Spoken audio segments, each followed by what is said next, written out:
এই যে আপনারা একটা ঝোপ দেখতে পাচ্ছেন, এটাকে বাংলায় বলে মটমটিয়া।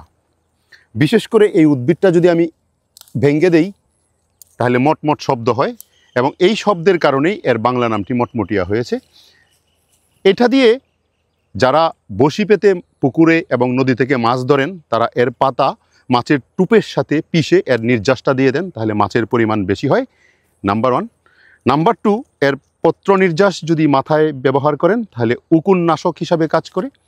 নাম্বার 3, এখন শীতের সময় অনেকেরই বিভিন্ন রকমের সমস্যা হবে, বিশেষ করে কণ্ঠনালীর সমস্যা, কাশি, বিভিন্ন ধরনের প্রবলেমগুলি হবে, রানিং নোজ, এইগুলি অনেকেরই হবে। এই সময় যদি এর কচি পাতা উঠিয়ে পানিতে দিয়ে অল্পক্ষণ জাল দেওয়ার পরে সেখান থেকে যে একটা ইয়েলোইশ কালার বের হয়ে আসবে, সেই কালারের যে পানিটা, এটা যদি চায়ের মতো করে পান করেন তাহলে এই সমস্যাগুলি থেকে সমাধান পাওয়া যাবে। শীতকালে আপনারা চাইলে এই মটমটিয়া বা লিপিয়া এলবা এটাকে প্রকৃতি থেকে আহরণ করে নিয়ে বাসায় নিয়ে জাল দিয়ে চা বানিয়ে আপনারা সেবন করতে পারেন।